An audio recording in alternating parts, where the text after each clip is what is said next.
Hallo und herzlich willkommen. Wer schon einmal meine Insel besucht hat, wird sich sicherlich gewundert haben, für was diese Konstruktion überhaupt ist. Und genau das möchte ich euch heute erklären. Doch zunächst habt ihr wieder die Möglichkeit, 250.000 Coins zu gewinnen, wenn ihr euren Ingame-Namen in die Kommentare schreibt. Ich würde mich aber auch über ein Abo oder eine Videobewertung freuen. Der Gewinner wird dann am Sonntag, den 29. Dezember ausgelost und die Gewinner der letzten beiden Giveaways findet ihr in der Videobeschreibung. Leider kann ich die beiden Gewinner aber erst später heute auslosen, da ich noch unterwegs bin, wenn das Video online kommt. Kommen wir aber nun zurück zum eigentlichen Thema. Das, was wir hier sehen, ist eine Mobfarm, bei der ihr Zombies, Skelette, Spinnen, Hexen und auch manchmal Endermänner farmen könnt. Und das mit nur einem einzigen Minion. Anfangs werde ich euch die Farm etwas näher vorstellen und im zweiten Teil zeige ich euch, wie auch ihr diese Farm bauen könnt. Wenn ihr direkt zum Baututorial kommen wollt, findet ihr den Timestamp in der Videobeschreibung. Das Design mit dem Wasserfluss finde ich persönlich besser als die Standard-Mob-Farm mit den Trapdoors, bei denen die Mobs selber in den Tod laufen müssen, denn so werden die Mobs schneller getötet und es können neue spawnen, da es ein Mob-Limit gibt. Jedoch verwende ich auch keinen Fallschaden, um die Mobs zu töten, da mit steigenden Combat-Level auch die Mobs auf der Insel immer mehr HP bekommen und irgendwann der Fallschaden vielleicht nicht mehr ausreichen würde. Man könnte natürlich auch Kakteen oder Lava verwenden, um die Mobs zu töten, aber dort besteht immer das Risiko, dass Teile des Loots verloren gehen. Wo wir gerade bei Loot sind, werden sich bestimmt einige fragen, ob sich der Aufbau überhaupt lohnt. Aus diesem Grund habe ich einmal in dieser Kiste den Loot von einer Stunde gesammelt.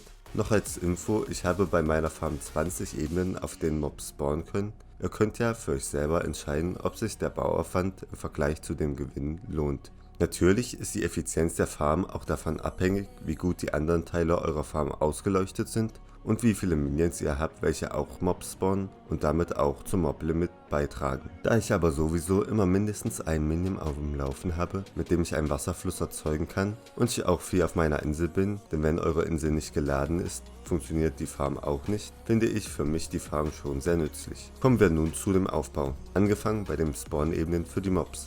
Baut diese am besten hoch genug, dass ihr später noch darunter einen Wasserfluss bauen könnt, welcher die Mobs zum eigentlichen Grinder bringt. Wenn ihr die passende Höhe gefunden habt, baut ihr eine 15 Block lange Reihe. Anschließend baut ihr aus der Reihe ein Kreuz, wobei jede Seite 7 Block lang ist. Nun könnt ihr auf die Blöcke noch halbe Blöcke platzieren, dass hier später keine Mobs spawnen, denn hier wird kein Wasser fließen. Anschließend könnt ihr einen Block unter dem Kreuz anfangen, eine dreieckige Plattform zu bauen, wobei die Plattform ein Block weiter als das Kreuz geht. Bei der untersten Ebene könnt ihr das für alle 4 Zwischenräume des Kreuzes machen. Ausgehend von der Mitte des Kreuzes gehen wir in eine Ecke der Plattform und bauen mindestens 4 Blöcke nach oben. Dort, wo ihr nach oben gebaut habt, baut ihr erneut ein Kreuz, bei welchen alle Seiten 7 Blöcke lang sind. Wundert euch aber nicht, dass sich dieses Kreuz nun nicht direkt über den unteren befindet, denn das ist gewollt, wie ihr später sehen werdet. Nun müsst ihr wieder die Zwischenräume des Kreuzes ausfüllen, jedoch nicht alle 4. Denn die Plattform, bei der die Ecke über der Mitte der unteren Plattform liegt, lasst ihr frei, da hier später das Wasser nach unten fließen muss. Bei der nächsten Ebene müsst ihr nach dem genau gleichen Muster vorgehen, also ein paar Blöcke nach oben bauen, anschließend ein Kreuz bauen, welches nicht direkt mittig über dem Kreuz von der darunterliegenden Ebene ist, und anschließend die Zwischenräume ausfüllen, bis auf den, wo die Mitte der unteren Etage in der Ecke der Plattform liegt. Davon könnt ihr dann so viele bauen, wie es die Baugrenze zulässt. Für den Wasserfluss braucht ihr dann ein Cobblestone-Minion oder ein Minion, der Erze platziert. Dort könnt ihr zunächst ein 5x5 Feld mit einem Block bauen, welche der Minion nicht abbauen kann.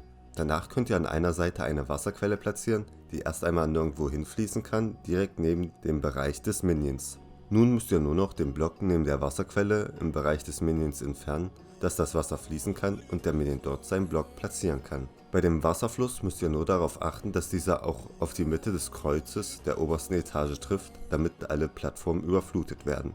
Kommen wir nun zu den eigentlichen Grinder, mit dem ich die Mobs ertränke. Dort könnt ihr zunächst Trichter in einem 3x8 Feld bauen, welche in ein Kistenlager für den späteren Loot zeigen. 2 Blöcke vor den Trichtern könnt ihr 2 Wasserquellen platzieren, dass folgender Wasserfluss entsteht, da wir mal davon ausgehen, dass hier die Mobs hineingeleitet werden. Danach könnt ihr erstmal eine 3 Block hohe Wand darum aufbauen, außer aus der Richtung, aus der die Mobs kommen sollen. Ein Block über den Trichtern könnt ihr in diesem Bereich 9 Schilder platzieren. Danach baut ihr hier auf jeder Seite 3 Blöcke, dass dieses 3x3 Feld über den Schildern entsteht, welches ihr anschließend mit Wasser komplett auffüllt. Nun müsst ihr nur noch über die neuen Wasserblöcke ein Dach bauen und damit ist der Bereich, in dem Zombies, Skelette und Hexen sterben, schon fertig. Neben den Schildern könnt ihr in dem vorderen Teil des Grinders nochmal 3 Blöcke platzieren, dass hier nur noch ein Block hoher Durchgang ist. An den eben platzierten Blöcken kommen anschließend 3 Schilder. Auf der entgegengesetzten Seite ein Block weiter unten werden ebenfalls nochmal 3 Schilder platziert und in der Mitte hier auf den Trichter kommt auch noch ein Schild. Anschließend könnt ihr diesen 1x3 Bereich auch mit Wasser ausfüllen und über diesen 2x3 Bereich kommt dann auch ein Dach und damit werden nun auch die Spinnen mit eurem Grinder getötet und wir sind fertig mit dem Aufbau. Ihr könnt ja mal in die Kommentare schreiben, ob ihr euch die Mobfarm bauen werdet. Ansonsten abonniert auch gerne den Kanal, um mehr Tutorials rund um Hypixel Skyblock in Zukunft zu sehen. Und bis dahin wünsche ich euch noch einen wunderschönen Tag und ciao.